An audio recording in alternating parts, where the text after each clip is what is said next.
예. 선교 인류학 4주차 첫 번째 동영상입니다.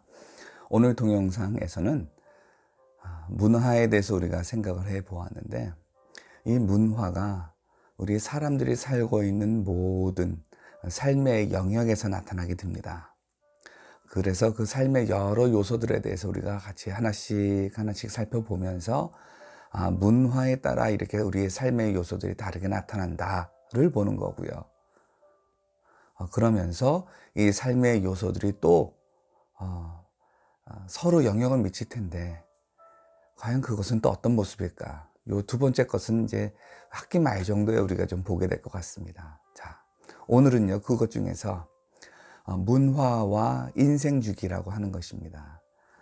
사람이 태어나고 자라고 노쇠하고 죽는 것, 이거는요, 이 세상의 모든 곳에서 나타나고 있는 일입니다. 초문화적인 것입니다. 문화에 따라서 사람이 안 태어나고 사람이 안 늙고 사람이 안 죽는 것이 아닙니다. 태어나고 자라고 노쇠하고 죽는 것, 이것은 초문화적인 것입니다. 그러나 생명의 시작에 대한 이해는 문화적입니다. 어떤 문화에서는 뱃속에 있는 아기를 하나의 사람으로 보기도 하고요. 우리가 바로 그런 문화죠. 그래서 요즘에 젊은 부부들 같은 경우에는 뱃속에 있는 아기를 위해 가지고 태명도 많이 짓잖아요. 그렇죠? 예. 그리고 이거에는 어떤 그 전제가 들어가 있냐 하면은, 이 아기가 죽지 않고 태어날 것이다 라고 하는 전제가 있습니다. 그 전제 없이 태명을 지었다가는 마음고생 크게 할 수도 있습니다. 그렇죠? 근데 그거에 비해서 북미에서는 출생할 때부터 사람으로 생각을 합니다. 그래서 출생을 앞두고 임산부에게 뭐 베이비 샤워 이런 거를 하죠. 그래서 아이에게 필요한 용품들을 준비해주고 그러는데, 아기가 태어날 때쯤 돼서야 이제 애가 태어나나 보다 이렇게 좀 생각을 하고, 그리고 나이를 카운트할 때에도 그때부터 합니다.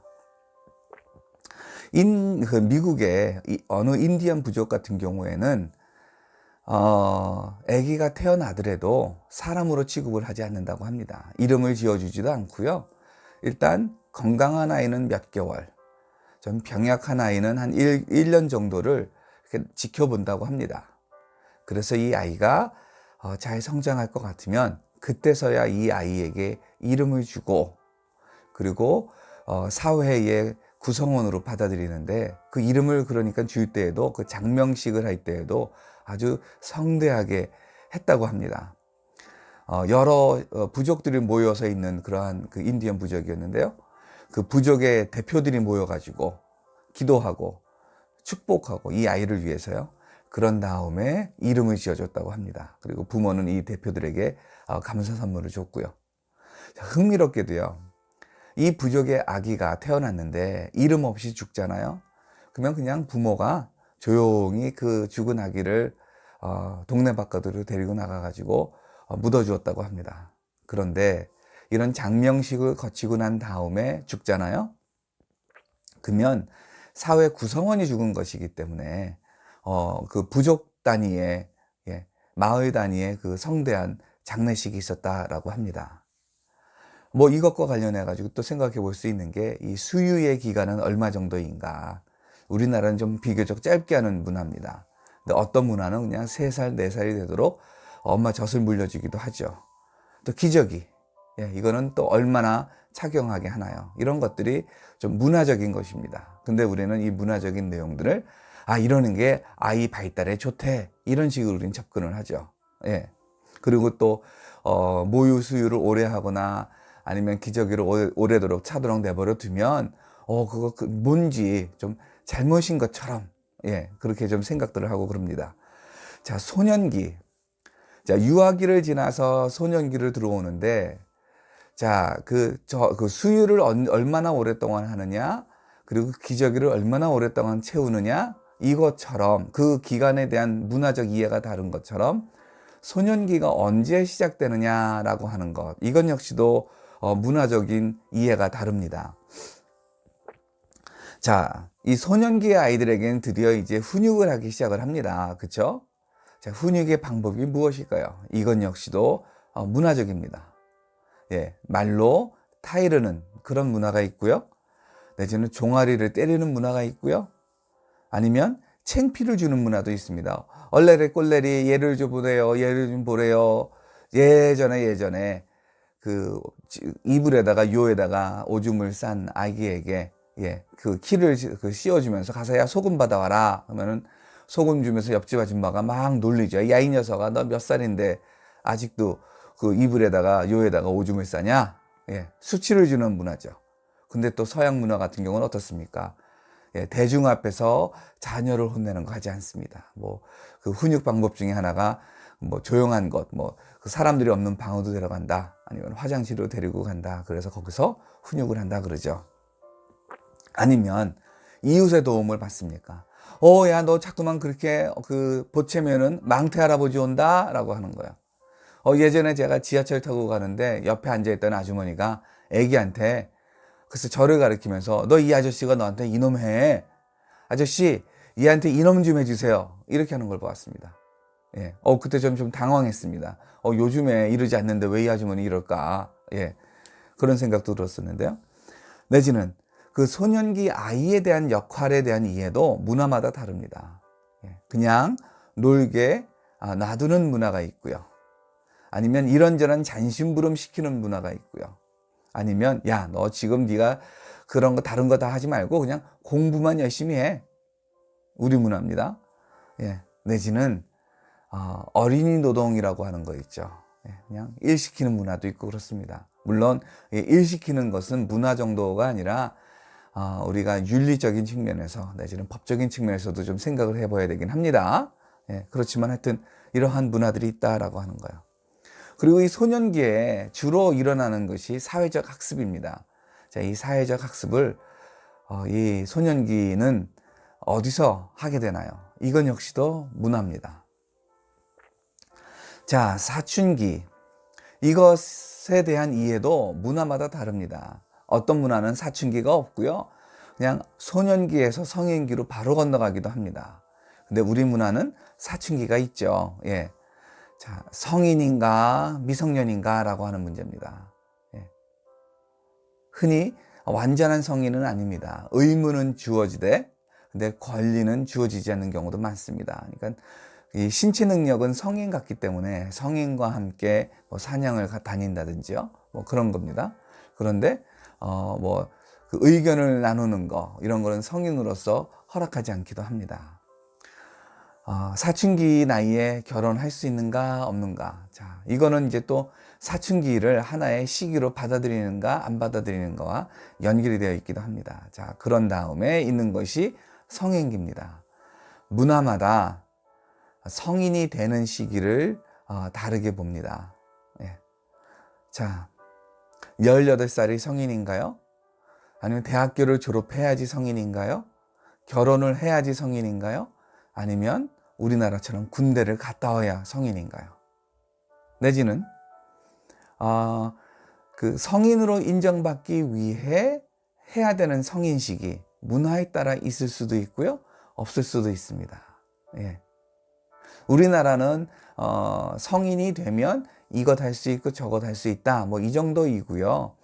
그리고 국회의원에게 엽서 받는 정도요, 성인을 축하합니다. 근데 이제는 그것도 없을 것 같아요. 왜냐하면은 투표권이 18살로 내려갔잖아요. 그러니까 그 성인 20살 의미도 많이 또 줄어들 것도 같습니다. 또 문화마다 이 성인에게 기대하는 것이 다릅니다. 독립하는 걸 기대하는 문화도 있고요. 내지는 같이 가족과 함께 살면서 이제 가족을 부양해 주기를 기대하는 문화도 있고 그렇습니다. 자, 노년기. 성인기를 지나서 생산 능력이 이제 줄어들기 시작을 하고 현저히 줄어들게 되면 이제 그 노년기로 접어들게 됩니다. 자, 사람이 노쇠하는 것은 공통적이지만 이 노쇠한 자에 대해서 존경이 있고 없고 이거는 문화적입니다. 자, 노인이 존경받는 사회입니까? 아니면 젊은 것이 좋은 사회입니까? 그거는 아마 그 사회가 지식사회냐 경험사회냐, 예, 이거에 따라 달라질 것 같고요. 그리고 재산이 있느냐 없느냐에 따라 또 달라질 것도 같습니다. 아마도 그 젊은 세대가, 각 사회의 젊은 세대가 원하는 것을 노인 세대가 가지고 있느냐 없느냐에 따라서 노인 공경이 좀 달라질 것 같고요. 또 그 사회 구성원 간의 결속력이 얼마나 강하냐 적으냐에 따라서 이 노인 공경이 또 달라질 것도 같습니다. 그리고 문화에 따라서 사람이 죽더라도 그 사람이 우리와 함께 있다라고 하는 문화, 그리고 죽는 순간과 함께 우리와 없다라고 하는 문화가 있습니다. 물론 여기에는 우리 기독교 신학적인 관점도 들어가게 됩니다. 예. 네. 이것이 그 영적 세계에 대한 이해이기 때문에 우리가 기독교적인 관점으로 반드시 접근을 해야 됩니다. 네. 그것과 함께 또 한편 도대체 이 사람들은 왜 죽은 사람들이 자기와 함께 있다라고 할까? 그 심정을 이해하려고 하는 것도 또 필요하지 않을까 싶습니다. 자, 이렇게 인생 주기를 우리가 왜 공부를 해야 되고 왜 관심을 가져야 될까요? 특별히 선교하려고 하는 사람이, 목회하려고 하는 사람이 이런 것들에 대해서 왜 관심을 가져야 될까요? 첫째, 현지 문화에 적응하기 위해서입니다. 자, 우리나라의 인생 주기를 가지고 현지 문화를 보게 되잖아요. 그럼 우리가 이해하지 못할 것이 많습니다. 그러다 보면 우리 문화의 중심을 둬가지고 다른 문화를 같이 판단하게 됩니다. 그렇게 하지 않기 위해서 우리가 이러한 인생 주기를 좀 눈여겨볼 필요가 있고요.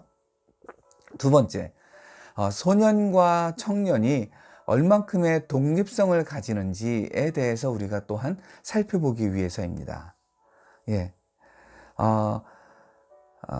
그리고요, 이것과 연결져 가지고 영향력을 끼치는 사람들의 나이는 그 사회에서, 해당 문화에서 도대체 어느 연령대의 사람인가를 알기 위해서이기도 합니다. 자, 요즘에 우리나라에서, 우리 한국교회에서 핵심 이슈로 떠오르게 있는 것 중에 하나가 뭐냐 하면 교회 학교 어떻게 할 것이냐, 교회 학교가 줄어들고 있다, 내지는 청년들이 교회에서 사라지고 있다라고 하는 것입니다. 자, 왜 그럴까요? 혹시 청소년과 청년의 목소리가 교회에서는 들려질 수 없기 때문이 아닌가요? 그러니까 우리 교회가 청소년과 청년에게 배려를 한다라고 하는 차원보다는 이 사람들이 우리 교회 구성원의 일부로서 어떻게 자신들의 그 목소리를 낼 수 있을까, 이거를 좀 고려해야 되지 않을까요? 네. 자, 그런 것입니다. 선교지에 갔을 때 그 선교지의 사람들에게 복음이 전해지고 이 사람들이 어떻게 복음을 받아들일까라고 했을 때, 예, 이 인생 주기와 관련해서 우리가 살펴볼 수 있을 것 같고요. 그리고 또 하나, 사회적 약자가 누구인가를 살펴보기 위해서라도 이 인생 주기가 필요합니다. 자, 우리나라에서 보는 사회적 약자요, 특별히 나이와 관련해 가지고, 자, 그것과 현지에서 바라보는 사회적 약자의 연령대가 다를 수가 있고요. 그리고 그 사회적 약자에 해당되는 연령의 그 연약함이 모습이 다를 수가 있고 강도가 다를 수가 있습니다. 자, 이런 것들을 제대로 파악하기 위해서는 우리가 살고 있는, 우리가 섬기고 있는 사회의 사회적 약자들의 연령이 무엇인가를 알아야 되겠죠. 그러려면 그 사회에서의 인생 주기를 우리가 파악을 해야 됩니다. 그리고 그 약자에 해당되는 연령대 사람들의 그 특징들이 무엇인가를 우리가 바로 이해한다면 선교지에서 사회복지를 할 때에도 보다 효과적이고 보다 그 타당한 그런 사역을 할 수 있지 않을까 싶습니다. 이번 동영상은 좀 길어졌습니다. 그렇죠?